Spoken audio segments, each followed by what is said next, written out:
बुद्ध आणि त्यांचा धम्म. Doctor B.R. Ambedkar.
आठ. विवाह.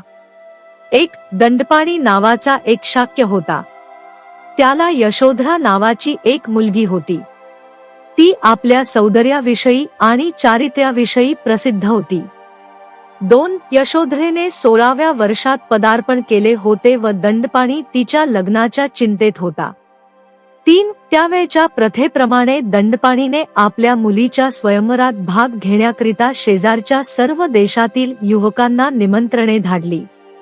4. सिद्धार्थ गौतमालाही निमंत्रण पाठविण्यात आले होते. 5. सिद्धार्थ गौतमालाही 16 वर्षे पूर्ण झाली होती. त्याच्या मात्यापित्याला देखील त्याच्या विवाहाची अशीच काळजी लागली होती. 6. त्यांनी त्याला त्या स्वयंवरास जाण्यास आणि यशोधरेचे पाणीग्रहण करण्यास सांगितले. त्याने आपल्या मात्यापित्याच्या इच्छेला मान दिला. 7. जमलेल्या सर्व युवकांना यशोधरेने सिद्धार्थ गौतमालाच वरिले. 8. दंडपाणी विशेष प्रसन्न नव्हता. या विवाहाच्या यशस्वीतेबद्दल तो साशंक होता. 9. त्याला वाटले सिद्धार्थाला साधुमुनीच्या सहवासाचे विशेष वेद आहे. त्याला एलकोंडे राहणे आवडते. तो एक यशस्वी गृहस्थ कसा होऊ शकेल. 10. सिद्धार्थाखेरीज कुणालाही वरणार नाही असा निश्चय केलेल्या यशोधरेने आपल्या पित्याला विचारले, साधूंच्या व तपस्व्यांच्या सहवासात राहणे हा काय अपराध आहे. यशोधरेला तसे मुळीच वाटत नव्हते. 11. सिद्धार्थ गौतमाखेरीज कुणाशीही लग्न करणार नाही असा आपल्या मुलीने केलेला निश्चय ओळखून यशोधरेच्या मातेने या विवाहास संमती देण्यास दंडपाणीला सांगितले. दंडपाणीने तशी संमती दिली. 12. गौतमाच्या प्रतिस्पर्ध्याची यामुळे निराशा तर झालीच, परंतु आपला अपमान झाला असे त्यांना वाटले. 13. त्यांना वाटले की त्यांच्या बाबतीत सारखा न्याय मिळण्याच्या दृष्टीने यशोधरेने निवड करताना काही परीक्षा घेतली पाहिजे होती, पण तिने तसे काही केले नाही. 14. त्यावेळी जे स्वस्थ बसले त्यांना वाटले दंडपाणी यशोधरेला सिद्धार्थ गौतमाची निवड करू देणार नाही आणि त्यामुळे आपला हेतू साध्य होईल. 15. परंतु दंडपाणी जेव्हा या बाबतीत अयशस्वी झाला तेव्हा त्यांनी धीर करून अशी मागणी केली की धनुर्विद्येची कौशल्य दाखविण्याची परीक्षा घेतली जावी. दंडपाणीला त्यांच्या मागणीला कबूल व्हावे लागले. 16. सुरुवातीला सिद्धार्थ या बाबतीत तयार नव्हता, तेव्हा त्याने असा नकार दिल्यास त्याचा पिता, त्याचे कुळ व सर्वात अधिक यशोधरा यांना लाजेने खाली मान घालण्याचा कसा प्रसंग येईल, हे त्याचा सारथी छन्न याने त्याच्या निदर्शनाला आणून दिले. 17. त्याच्या या म्हणण्याचा सिद्धार्थाच्या मनावर फारच परिणाम झाला व त्याने त्या स्पर्धेला भाग घेण्याचे कबूल केले. 18. स्पर्धा सुरू झाली. प्रत्येक स्पर्धकाने आपली पाळी येताच आपले कौशल्य दाखविले. 19. गौतमाची पाळी सर्वांच्या शेवटी आली, परंतु त्याची बिनचूक निशाणबाजी सर्वश्रेष्ठ ठरली. 20. तदनंतर विवाह समारंभ झाला. शुद्धोदन व दंडपाणी ह्या दोघांनाही आनंद झाला. त्याचप्रमाणे यशोधरेला व महाप्रजापतीलाही अत्यानंद झाला. 21 विवाह होऊन अनेक वर्षे लोटल्यावर यशोधरेला एक पुत्र झाला. त्याचे नाव राहुल असे ठेवण्यात आले. 9 पुत्राला वाचविण्याच्या पित्याच्या योजना. 1 आपल्या पुत्राचा विवाह होऊन व त्याने संसारिक जीवनात प्रवेश केला हे पाहून राजाला संतोष झाला. तथापि याबरोबर असित मुनीची भविष्यवाणी त्याचा सारखा पिच्छा पुरवित होती. 2 ते भविष्य खरे होऊ नये म्हणून राजाने त्याला वैषयिक सुखविलासात गुंतवून ठेवण्याचा विचार ठरविला. 3 हा उद्देश दृष्टीपुढे ठेवून शुद्धोदनाने आपल्या पुत्राला राहण्यासाठी 3 राजमहाल बांधले. 1 उन्हाळ्यात राहण्यासाठी, 1 पावसाळ्यात राहण्यासाठी व 1 हिवाळ्यात राहण्यासाठी. हे तिन्ही राजमहाल विलासी जीवनाला उत्तेजक अशा सर्व प्रकारच्या साधनांनी सुसज्ज असे उद्यान होते. 4 प्रत्येक महालाभोवती विविध जातींच्या वृक्षाची आणि फुलांची मनोहारी रचना केलेले विस्तृत असे उद्यान होते.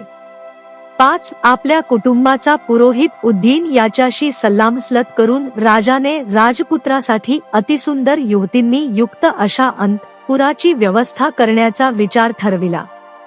6 तेव्हा शुद्धोदन राजाने जीवनातील सुखोपभोगासाठी राजकुमाराला वश कसे करून घ्यावे याचा त्या सुंदरींना सल्ला देण्यास उद्दीना सांगितले.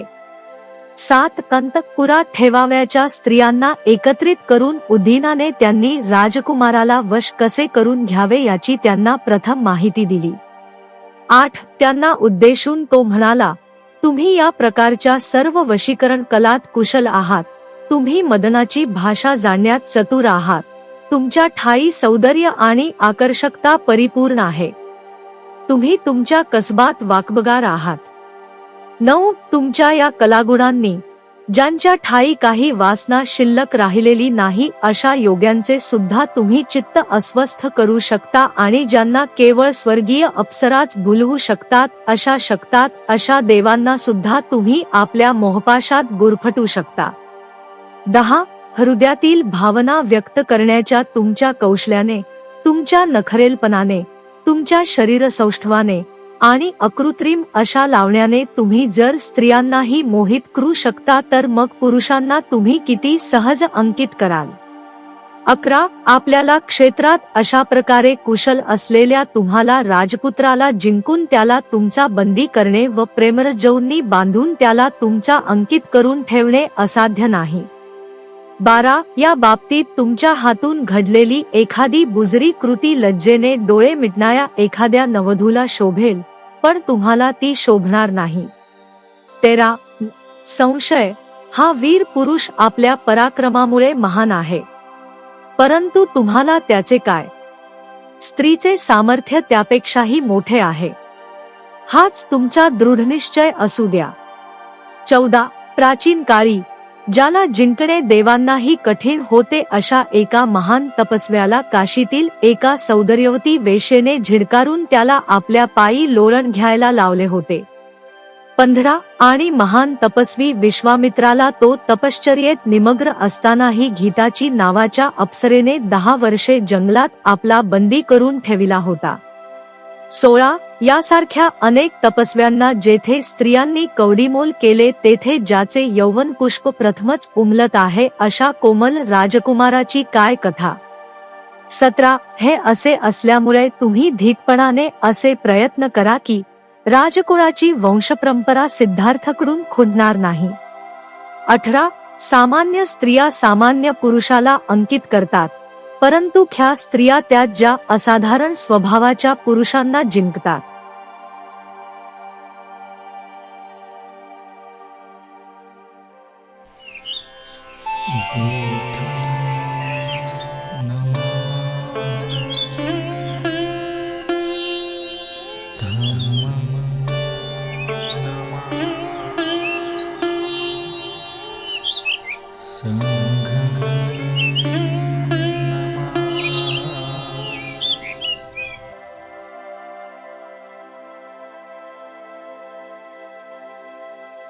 दहा राजपुत्राला वश करण्यात स्त्रियांचे अपयश. एक कुद्दीनाचे हे शब्द त्या स्त्रियांच्या जिव्हारी लागले व राजपुत्राला वश करण्यासाठी त्यांनी आपले सर्व सामर्थ्य पणास लावण्याचा निश्चय केला. 2. तथापि त्यांच्या भुक्ती, त्यांचे कटाक्ष, त्यांचे नखरे, त्यांचे हसणे व त्यांच्या नाजूक हालचाली हे सर्व काही त्यांच्या ठायी असून सुद्धा त्या पूर्वासिनी युवतींना आपण राजपुत्राला वश करू शकू अशी स्वतःबद्दल खात्री वाटत नव्हती. 3. परंतु पुरोहित उद्दीनाच्या प्रेरणेमुळे, राजपुत्राच्या कोमल स्वभावामुळे आणि मादकता व कामभावना यांच्या प्रभावाच्या जाणीवेमुळे थोड्याच वेळात त्यांचा आत्मविश्वास जागृत झाला. 4. नंतर त्या स्त्रिया आपल्या कामगिरीस लागल्या. हिमालयाच्या अरण्यात हत्तीनींच्या कळपासमवेत हत्ती जसा फिरत असतो तशा त्या उपवनात त्या आपल्या समवेत राजपुत्रास हिंडाव्यास लावू लागल्या. 5. स्त्रियांच्या समवेत तो राजपुत्र त्या मनोहर उद्यानात सूर्य जसा अप्सरांना घेऊन आपल्या राजोद्यानात फिरवा तसा शोभून दिसत होता. 6. त्यांच्यापैकी काही जणींनी कामाकुल होऊन सहज लागलेल्या धक्क्यात त्याला आपल्या भरदार व पिनस्तनांशी दाबून धरले. 7. तर दुसऱ्यांनी ठेच लागून पडत असल्याचा बहाणा करून त्याला घट्ट आलिंगन दिले व आपले वेलीसारखे गोंडस गात त्याच्या खांद्यावर लोंबकळत सोडून त्या त्याच्यावर वाकल्या. 8. तोंडाला मद्याचा वास येत असलेल्या दुसऱ्या जणी आपल्या ताम्र रंगाच्या अधरोष्टांनी त्याच्या कानात पुटपुटल्या, माझं गुपित ऐकाव बर का.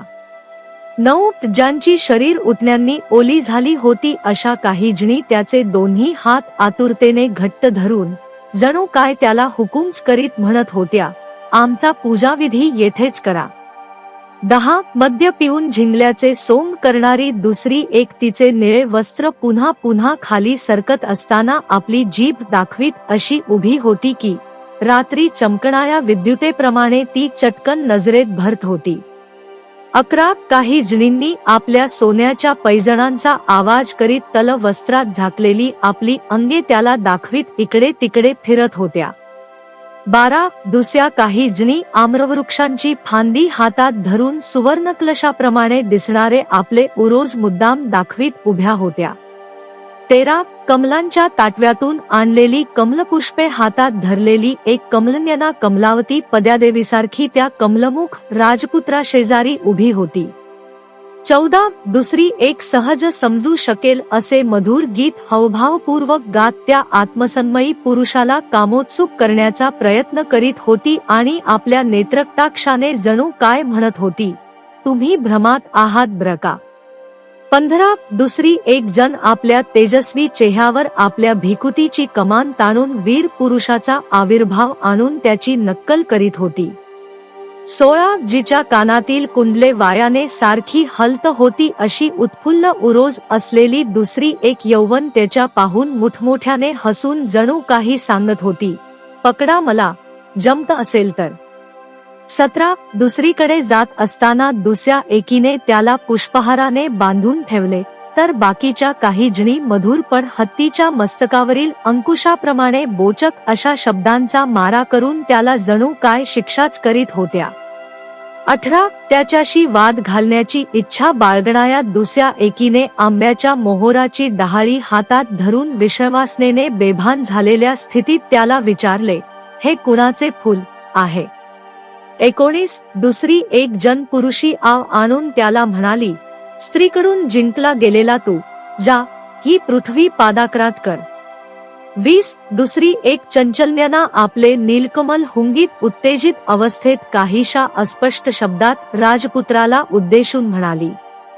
21. पहा, मधुसुगंधी मोहोराने बहरलेला हा आम्रवृक्ष पहा, यावर बसून सोन्याच्या पिंजात बंद करून ठेवल्याप्रमाणे कोकिळा येथे गात आहे.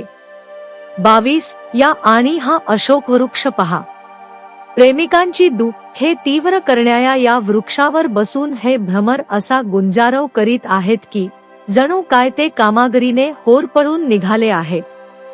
23. या आणि हा आम्रवृक्षाच्या कोलम डहाळीने आलिंगलेला तिलक वृक्ष तर पहा, जणू काय हळदीची उटी लावलेल्या युवतीने शुभ्र वस्त्र परिधान केलेल्या पुरुषास आलिंगन दिले आहे.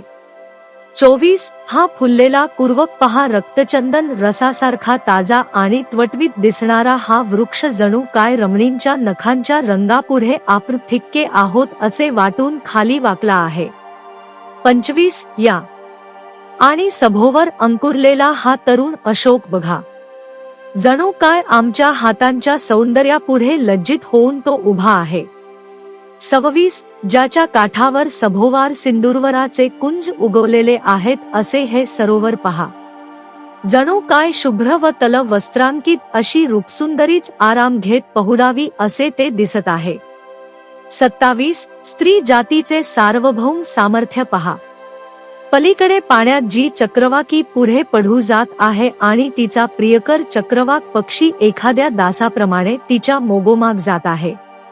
28 आपल्याच तंद्रीत गात असलेल्या कोकिळाचे ते स्वरालाप ऐका, दुसरी कोकिळा जणू काय त्याला निर्भयपणे रुकार दिल्यागत गात आहे असे वाटते.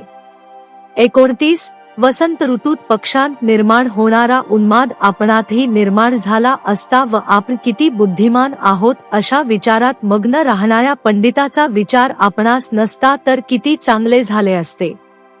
30 अशा प्रकारे प्रेमासक्त झालेल्या या प्रमदांनी प्रेमयुद्धाच्या सर्व प्रकारच्या क्लृप्त्यांनी राजपुत्रावर हल्ला केला. 31 तथापि अशा प्रकारचे आक्रमण झाले असतानाही तो आत्मसंयमी राजपुत्र प्रमुदित झाला नाही किंवा हसलाही नाही.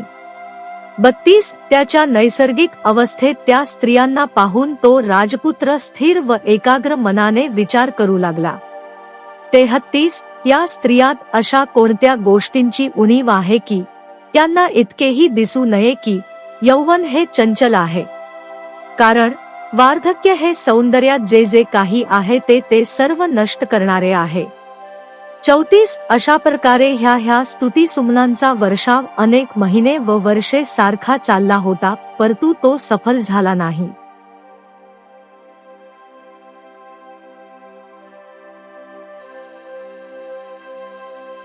भवतु सब्बमंगलम्.